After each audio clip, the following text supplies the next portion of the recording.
Okay, it's Attic Static. We're back together. We are going to start another episode off today with another icebreaker. Today I'm going to ask our friend Ed to give us a little input on what he thinks is either a favorite place to travel or the type of traveling he likes to do. Air conditioning. Air conditioning is always nice, but not a prerequisite for me. So for me personally, for traveling, I've often talked to friends and family that the destination for me is almost meaningless. And that's not to say that, other people who have, certain ideas of destinations that they want to go to, there's nothing wrong with that. For every person, I think, we have our own values and our own desires and dreams, and what we want to do. For me, the type of traveling I enjoy most is being with friends and family. And that time together is key. Nice. And that's one to grow on. Can I get that music? You guys millennials don't even know that, right? I remember that. Yeah, I remember the rainbow.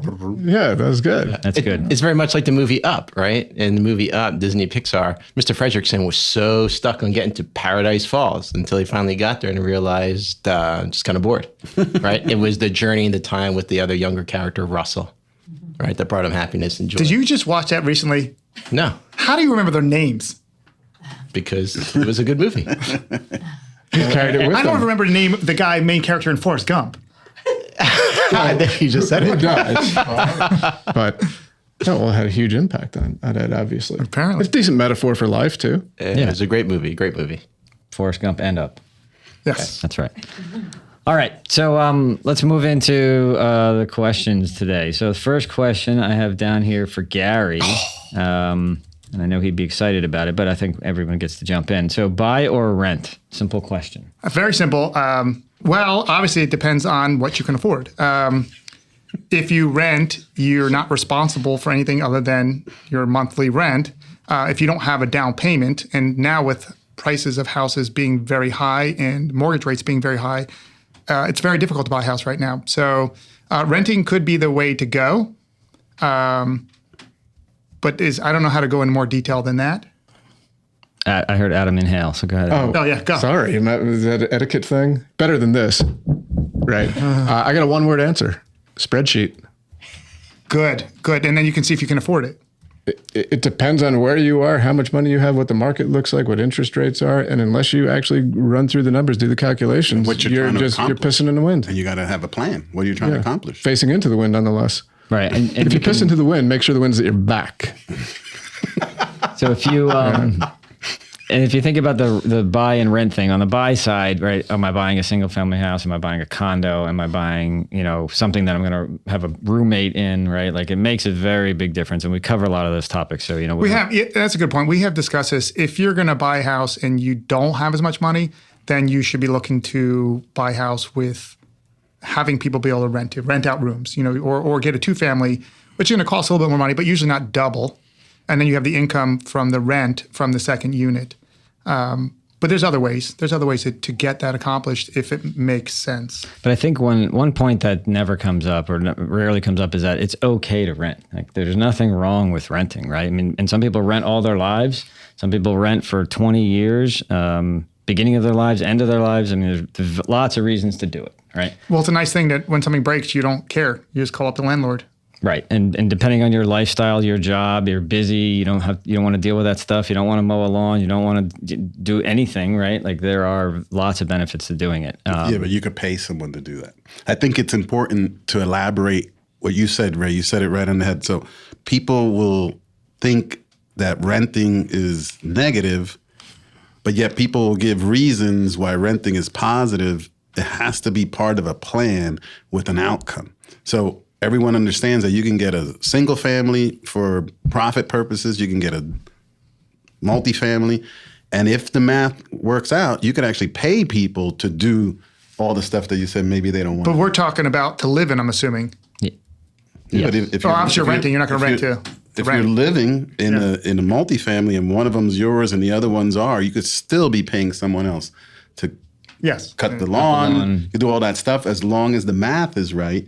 And with the understanding that everyone has to live somewhere and you're all paying that money. But if the house is appreciating, making you more money, the other rent is making your life easier, The conversation has to be had on what are you trying to accomplish? Because if you want zero responsibility, as long as you had the down payment and you did the pre-work, this 2-family is going to be better off than a single family. It's just common sense. It's math. Right, but you'll have more responsibility. Have more responsibility, but if you're doing the math right and you put it on the spreadsheet like Adam's always talking about, you could say, all right, my profit is X, and then all of a sudden you're sitting, well, if it's $100 to cut the grass and I'd rather go eat that, then I'll just cut the grass. And maybe you change your perspective on what you think you're able to do and what you're not able to do. But you have to put it on paper and you have to have what you're trying to accomplish. So go around the table. So after college dorming, all right, if you went to college, who's rented before, instead of buying? I rented. You I think we all did, didn't we? You did? Yeah. I did for 1 year. Rented. Wait. Rented. You bought a house 1 year after college? No. I moved out of my parents' house, rented with some friends from work for a year, and then moved back to my parents' house. Oh, and then I understand what you're saying. Yeah. Yes, yeah. and Adam did as well. So it sounds like we all did. I've never rented. Oops. Johnny never rented. Okay. You went from your parents' house to, Market Street. No, he was homeless for 5 years. yeah. Yeah. How long did you live at home before you bought your house? Like what age? 30 years. Same for me, 29 or 30, something like that. Okay. 1 year. I made 1 year. You lasted 1 year? Yeah. That was enough. At home? Yes. Yeah. I read an article recently about rent versus buy in terms of the home residence. You know, he's going to have actual facts.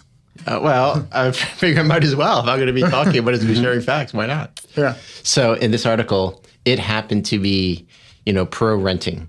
And I think there are a lot of different reasons and factors to consider other than financial. However, I thought the article made a good point from a financial aspect.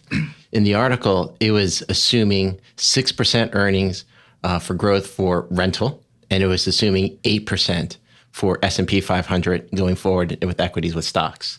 And so from What that does perspective, 6% per rental mean? so it was saying income? real estate, if you buy a home. Oh, increase. Yeah. So that's what the If you buy a house, your real estate will increase at 6%. percent. That's correct. And so what it was saying for the article, and again, I think it was kind of, just simplistic in terms of finances, but it brought up an interesting point. And it was saying that if you're financially disciplined enough to take that same money that you would have put in a down payment for a home and put that in a stock market, then you would essentially be making more money because it'd be 6%. But you don't buy a house to live in for it to make more money for you. Understood. But sometimes people say, well, are you going to throw your money away renting? But when you're So it asking the depends. question, rent versus Right. own, that you are asking that No, question. yeah. And as long as so it's part of which the one's equation. more It was an financially- interesting point on the article. I can't say I 100% agree with it. I think there are so many more non-financial factors that need to be considered, but I thought it was a good point that the Wait, they article said made. if you rent and take the down payment you would have put on a house and put it in the market, That's correct. They then said you'd that, be better off. yes. And they were saying from the article, 8%. Well, it's I know. the 8% versus 6%. Right. That's and, basically what they were whatever saying. numbers you use, I agree. Right. If you take a long enough window, the market does So let me slightly ask you better this. than real estate. Is any people I disagree with it. 100%. Disagreement. 6% growth per year since you bought it? Because that would make our house, I don't know, $900,000. It's not worth $900,000. No, but 5 or 6 is kind of like the long-term average in the real estate market. But it doesn't include a lot of extra costs like repairs and stuff that's in the background, right? But it's also gives you no leverage. There's a lot of stuff that you have to elaborate. yeah. Well, let's talk about the non-financial aspects of it, right? So one benefit of renting, you're mobile. If you're young, you're moving around jobs, you got a job on the East Coast, the West Coast, For or a year. anywhere else, you're much more mobile if you're renting than if you buy.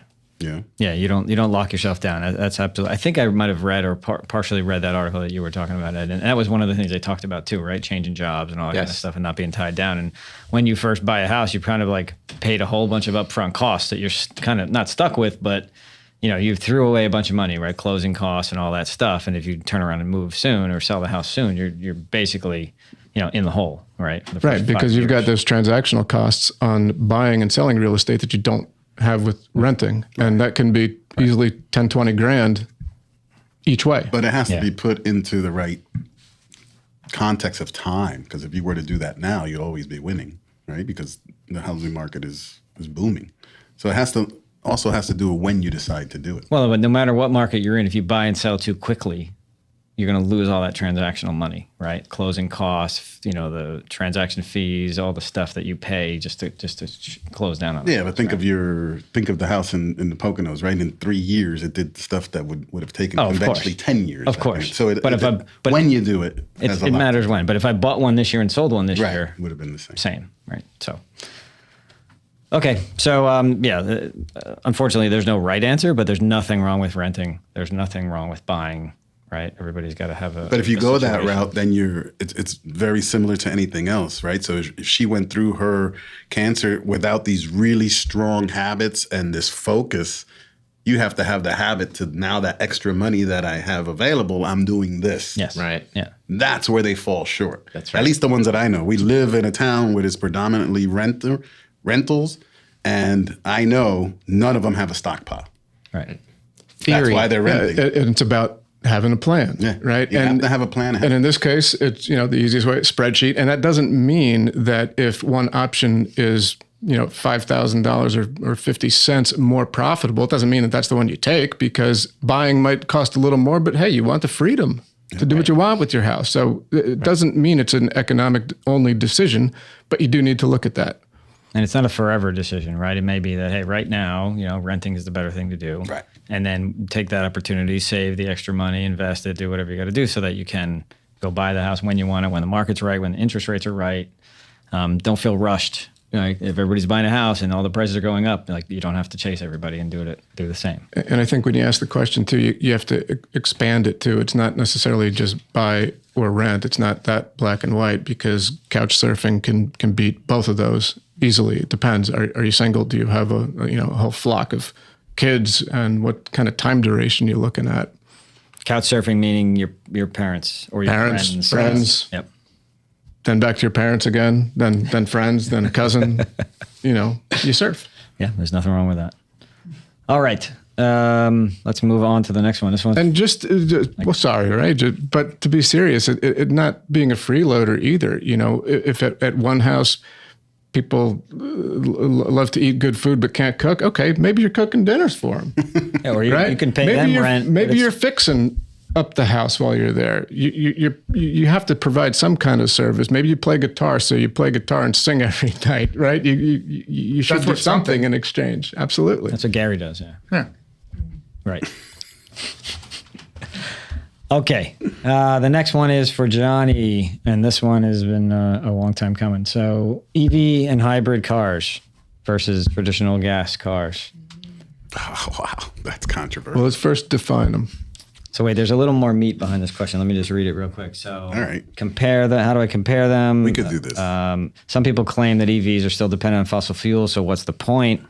Since it all comes from the, burning oil and gas in a power plant. So how does this all work?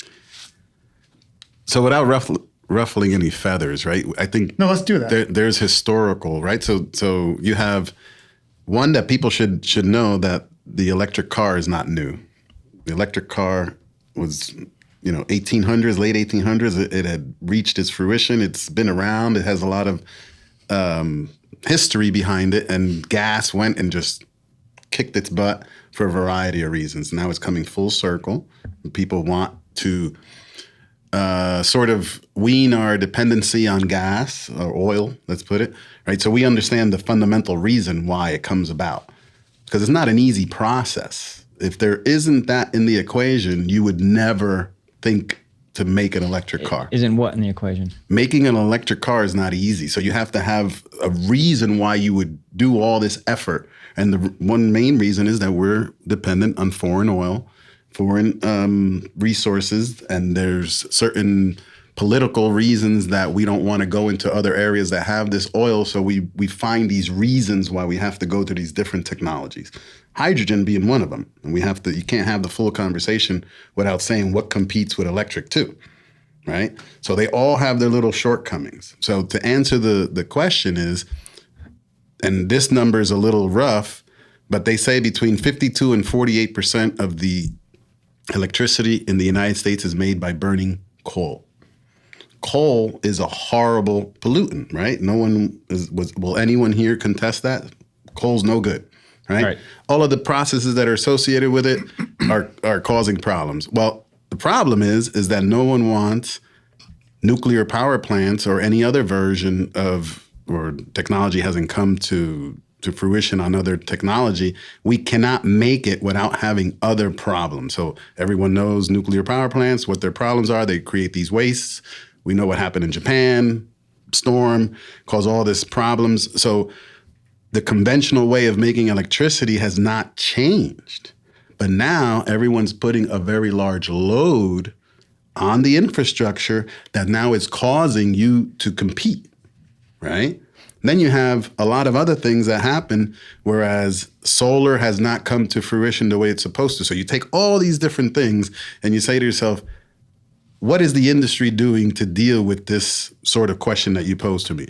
So the one biggest thing is you create a hybrid car, which is half electricity and half gas-based.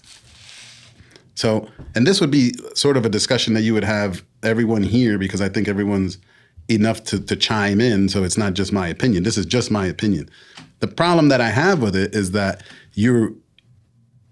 in order to make a battery, take all the components of the battery, now you're creating so much of a process that goes from the mining in Africa, where it gets processed, some of them gets shipped to England, some of it gets shipped to Japan, and then it ships all the way back to the United States. People don't understand that the carbon footprint of that electric vehicle is worse than a gas one. Number one. Number two, the necessary resources for the batteries are also a big question mark, right? Can you fulfill the orders of all these battery manufacturers once it becomes mainstream? Number two, will you run out of the natural resources? And three, does anyone care that there's little kids, the same way that they're mining for diamonds, they're mining for this stuff. They pay them pennies. Right? So you have this global dilemma on how to solve this very simple equation of we are too dependent on foreign oil, or we think it's going to run out, right? Wait, I think you're minimizing it. It's not just that it's foreign oil, right? Doesn't global climate change and warming play into that as well? That's what I started the whole thing. So people think that they're mitigating that by going electric when you're not. It's almost the same footprint, and in some cases, it's a worse footprint. So, but let me finish this only because I'm just giving you my very simple view of it. So, they're not dumb, right? So you have range anxiety, you have deficiencies in batteries on why you can't get the same, 300-400 miles out of a tank or whatever. So what do? They make a hybrid car, which in my opinion is actually the worst thing you could possibly do, because now you're not just one full-fledged wing of the automotive industry is pure gas and one full swing is battery. When you join them, now you have 1 million cars with the same technology, which now you're competing against even the ones who have decided this is not a good technology, I'm not going to go that route. But why do you think it's bad?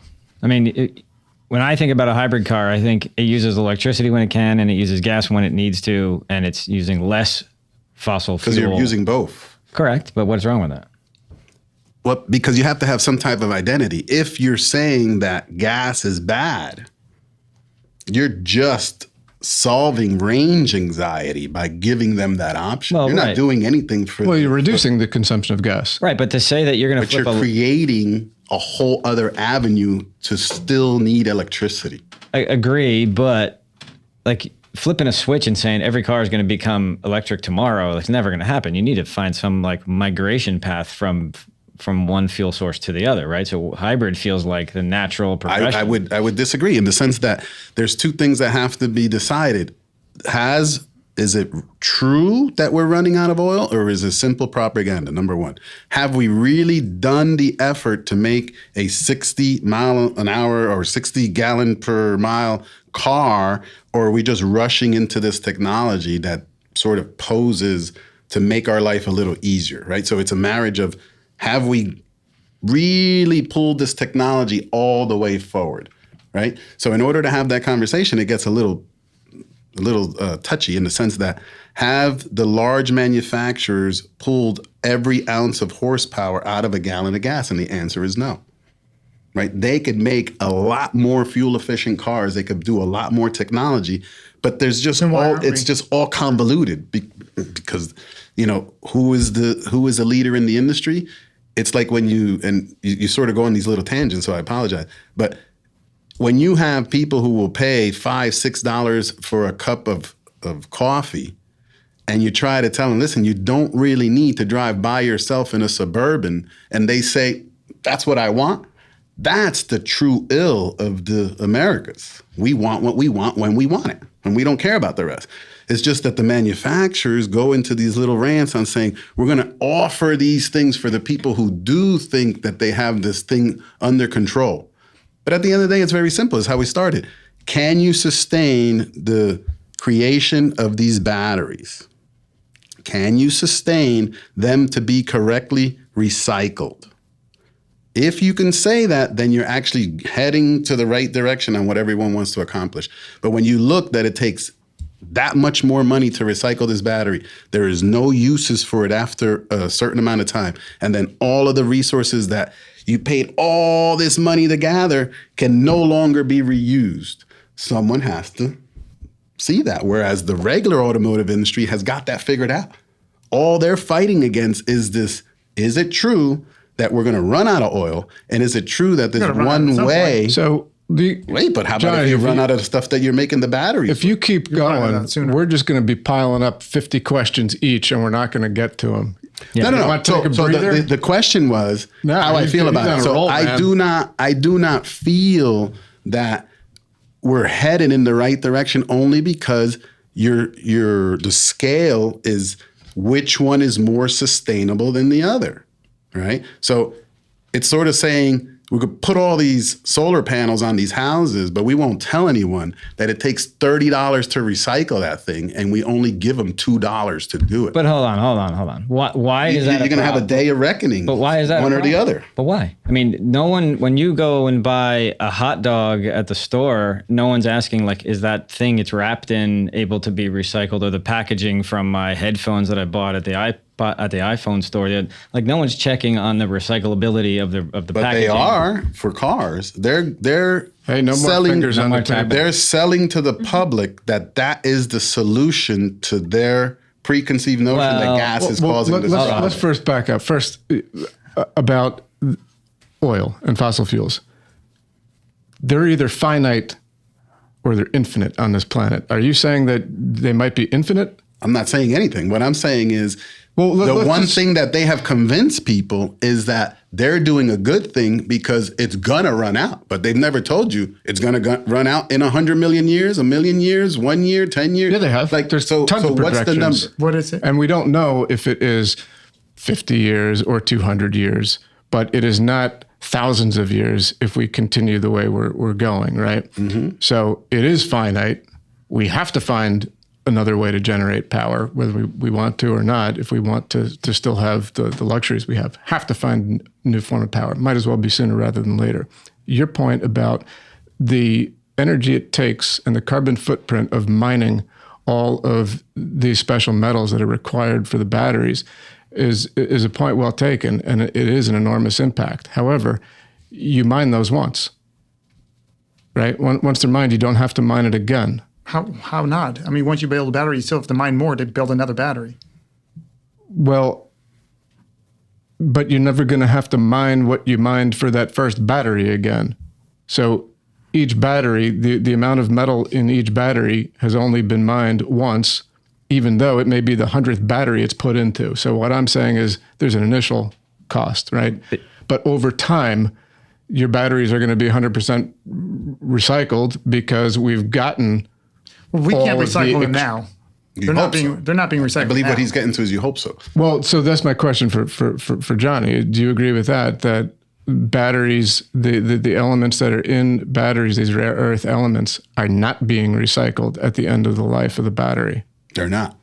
Only because it takes too much money. Right. So I think that's bullshit. I should have started. I mean, I'm not disagreeing with you. I'm just saying that's bullshit. Perhaps I should have started the conversation by saying we should make a list of the things that have to evolve at the same time without making a claim that gives people this false sense of I'm doing the right thing. They don't understand that there's equal repercussions on both ways. So let's take this to something real tangible. Okay, someone's driving a Prius out there. It's got 300,000 miles on it, 400,000 miles on it. Great.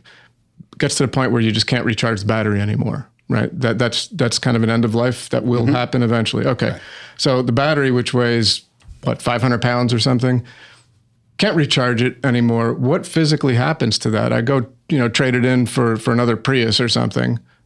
Dealership takes it, or it goes to it. What happens to it? So I wish my memory was better, but they're saying that up until 30% of that is unrecyclable. Right? I just came from a seminar, not to change a thing. I found something very interesting, but it's the same type of mentality. They're using, I know this is going to sound really strange, has one thing to do with the other, but I'll come full circle with it. Went to a seminar because we're putting in membranes to deal with our whey. So we concentrate whey RO. W-H-E-Y. Yeah, whey as in W-H-E-Y. You make concentrate out of the different things. You sell it to different industries because it's high in protein, right? We go to the seminar to learn this, find out that the carbon footprint of the beer industry to deliver kegs in all the United States is larger than the footprint of the automotive industry. Who would have thought that? Your beer, so you get it out of the thing. Beer. So drinking and driving is okay? Not my beer. No. So the statistics were just while you're sitting in the stool, not when you leave, right? So the thing gets, the kegs have to be transported, filled, clean. It was an amazing thing. So what they're trying to do is they're trying to get people to understand this process. They're going to concentrate the beer. You're going to get these little kegs instead of large kegs. And the same way that you do your fountain soda, it'll reconstitute the beer, right? But what are they trying to get people to understand? The carbon footprint of that is so massive that the industry has to say, well, we don't care if that tapped beer tastes or looks a little different than the other. Something has to happen. And the way that we're going to get that to happen is to make people aware on how much that beer actually costs them. Well, it's the same thing with any car.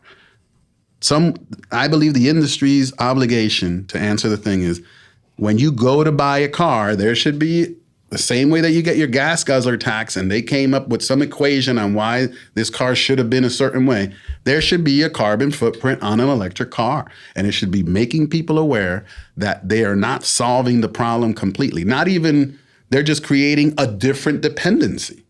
So let's boil it all the way down, because this went way philosophical, right?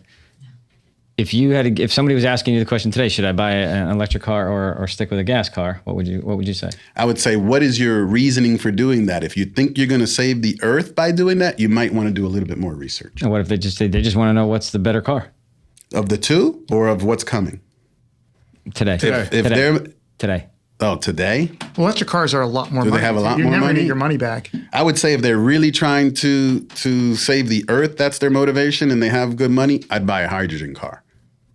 Where do you get that? Which are rare, right? Where do you get that? BMW's making one. For real? Honda's making one. You know, And there's where do you people. fill it? Huh? Where would you fill it? There's fill stations. How and far there's can some you in go? New Jersey. You use the same as they use the buses. How far can you go on that? It's about 30 to 40% more than an electric car, and its waste is only water. Right. The emissions is only water. Is it a big cost? Huh? Is it a big cost? Anything new is big, of course. Of course. No, it's I mean, expensive. Ballpark, is it $4 million if I want to buy No. one? or No. 100 grand? It's But probably to the same, fill. 30% more than a regular To car. fill it. If you had to go fill it. That's a good question. I don't know. I don't know what that costs, but it's touted as being a lot better. Obviously, it's, everyone knows the hydrogen bomb and the Hindenburg. These things, their biggest thing is that they have to encapsulate the cell so that it could withstand an accident. Right, so they're encapsulated. Right, and that's been the knock on them, right? Like That's been the highly biggest thing. explosive. Has that been resolved in these cars that are being sold? The new ones, yes. The new ones, like they've shown very similar. It has a shell. Some of them even have systems that have a foam in the middle that once it senses that it breaks, it creates a different effect to isolate the cell. But the point that I'm trying to make, and I think I apologize for being long-winded in answering it, it's controversial, but it's not if you could just see it sort of as in what they replace. So they're replacing electricity with gas, but it doesn't come free. And I think the misconception is when I plug this thing in, the whole system is set up that way. It's not. The infrastructure of the United States is not set up that way. The charging stations are not set up that way. And there's a conversation to be had so that everyone knows all the facts associated with So it. this is great. In terms of where hydrogen fits in, let's say if it cost me $100 in gasoline to get from A to B, it costs, if I have an electric vehicle, it'll cost $70 A to B. It's a little better. Where does hydrogen fit in there? I wasn't prepared for those numbers, but I have to say they're better, but the infrastructure is obviously, to my knowledge, most of them are buses and large fleets that cities have put a pretty big investment in. So then I think a hydrogen car is not a good answer. So back to the EV gas question. I thought I read somewhere about this. Well, if and you they said have these the are money great for- and you have a generator that you would buy and have it in your own house, so that's why you have to have the full conversation. So There's the ways the around it. But hydrogen. that's not a realistic answer. Hold Come on. back. The hydrogen. But at one point, electric cars were also $100,000, right? The Right. first Tesla was hydrogen is made on site, right? There's no distribution network needed for it like there is for gasoline and Correct. electricity. Okay. So can I generate hydrogen in my garage?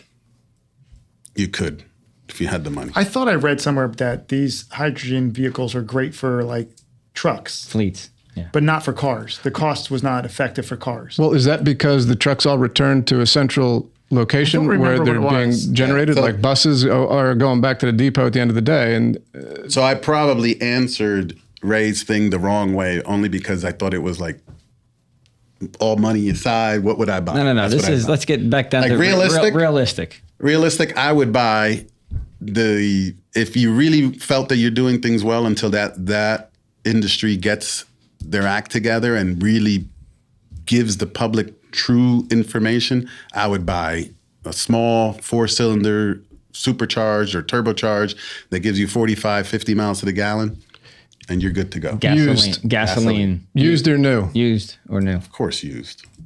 Well said. Used prices right now are more expensive. No, they've They're come coming back. down. That's They're coming- coming that's down. coming They're- around, yeah. Trust me, I just came back from vacation. The supply of cars is back. Johnny, That's going how- to start to come down. How used? Is there a sweet spot? 2 to 3 years old, or Should be 4 to miles. 5 years old, or a certain mileage?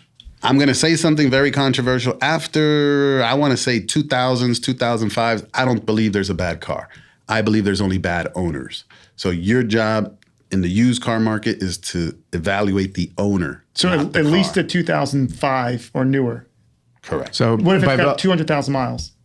Owner. so maintenance record. Yeah, maintenance. Were you on the highway? Were you on the city? That really does have a lot to do with it. Did you take it? So I'll give you guys a quick thing. My father needed a new car. His 380,000 mile 4Runner died, and he just took on a 392,000 Lexus from 2003 because it was Nini's, and she took care of it all in the dealer. So the car's in great shape. 390,000 miles? Yeah. Sometimes you can But it's find 2003. That goes against your 2005 or newer. Point is, I know the owner, right? The owner took it only to Ray Katina, did everything by the book. So, Pop, you need another car. You could probably squeeze 50,000 miles out of that thing. And he's Right. happier than I won't say what. sometimes you can find used cars such as a minivan with meticulous maintenance records. Yeah. You saw Look at ours. Lucas's Solera. It's like it's stuck in time. The guy was an older man, took care of it. It's immaculate.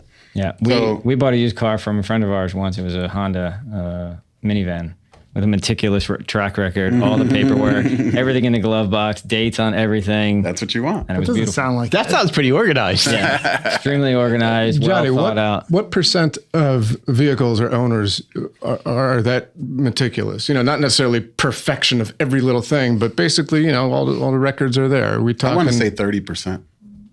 I've run into about 30% of the people that are wow. like, So back it's up. worth looking for. It's not a needle in a haystack. I like to back up. Why rent? I buy used. Sorry.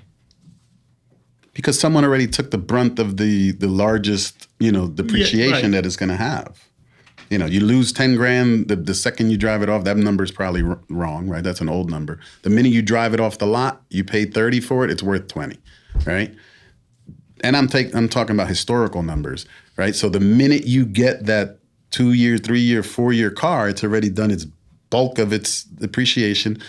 And not to mention, we're talking about the cars that are in our circle, good cars, Hondas, Toyotas. We're not talking about Mercedes. We're not talking about high-end cars that their first depreciation dump is way too big, right? So that doesn't fall in the equation. cost- Yeah, Gary, I think the answer is if you routinely buy used cars, then over your lifetime, your monthly average equivalent car payment is going to be much less than if you bought new. I will share from my experience, the last car that we bought was actually certified pre-owned used cars. And my thought with the used Which is car, better, pre-owned or used? no, it was certified pre-owned, which I didn't know means a used car. So in case the listeners didn't know, I didn't know that. I was like, what's certified pre-owned? What is that? Pre-owned. And then someone was like, oh, it's used. And I'm like, so why are they giving it a fancy name? And then I realized Somebody certified it. it's because the dealership is standing behind the balance of the warranty. Correct. I always shied away from used cars because I always felt like, well, I have no security. I have no peace of mind, knowing or not knowing what exactly am I getting into with this used mystery car. But in this case, the dealership is standing behind. If it has a 100,000 mile warranty and the car has 30,000, then we're standing behind the remainder balance of the 70,000. We're covering you as if you were the original owner. Right. And to me, I thought that really took a lot of the concern that I had of what exactly am I getting into. The only thing I did find out about, which I was not aware until that experience, is you have to buy a certified pre-owned car from the dealer of that make of the car. So for instance, if you want a Honda, you can get a certified pre-owned Honda from a Honda dealer. If you go to the Chevy dealer down the street, you can buy a used Honda, but they cannot sell you a certified pre-owned used Honda. You have to get that from the Honda dealership. Sure. I agree. There's a lot of peace of mind that you can kind of inherit with certified pre-owned. But as our resident expert, Johnny, do you agree? So, That's a little. Johnny, don't get too deep, right? If we don't have someone like you to call and be like, hey, I wanted to buy this used car. Can you come check it out for me? Blah, blah, blah. If they got to do it on their own, where do you stand? What I give people the advice to do is, if they should already have, if you're getting a used car, you should have a mechanic that you trust, and there is no one selling a car who you would trust that they didn't let you say, can I have my mechanic look at it? That's the answer. And the way to make that happen quickly is to call the seller, have him meet you at your mechanic's place, Exactly. and bring a wad of cash with you. And if they say no, then you got a problem. Right. Simple as that. And most good service centers are used to that already. Back in the day, they'd be like, I can't because that doesn't, I don't make any money off of it. But if you're a customer, they usually would say yes. Yeah. And I could say from our experience, we've been through, kind of late 90s, early 2000s models, Camrys and Hondas at Johnny's recommendation, and they've been great, right? Whether it was Well, what about buying from a used car dealership or no? we've tried it once in a while. Unless you have Johnny with you. But the Never problem had with a that good is, experience. and it's just like the gas car, electric car, if you understand the nuances of the industry, the problem that I have with used cars is the system is very simple. They all go to the auction. The auction has these rules. You have a certain time frame to look at that car. If that person looking at it doesn't know what they're doing, you're bringing back a car that they feel is okay. So they're actually not lying to you. They just think, hey, I looked at this car. It looked Yeah, but once good they at the get it, they auction. look at it. These then all of a auctions are sudden- within the industry, and the private citizen can attend them, but this is typically what happens in the industry behind the scenes. No, so unfortunately, no. So the auctions that are only for used cars, you need a license for those. So they're not Okay, open. to so the so public. this is completely private. behind the scenes. Correct. So whatever they're buying, obviously they've got to mark that up to Correct. make No, money. that's the way the whole system works, right? So you're either in a network. So like some of these off brands, people don't realize they're actually the used car section of a dealer. What's an just- off-brand? What do you mean by that? So you'll see E&G sales or some really off-brand used car, but you don't know that that's Range Rover down the road's used car thing. And they just add all their cars with additional ones. Okay. Right, that's their avenue for when Adam traded in his car for his Tacoma. I need an avenue for these cars, right? To So they sell even- the trade-ins. to trade in. So a lot of people don't know that there's some of those associated with dealers, but most of them are independent, and it's a very simple formula.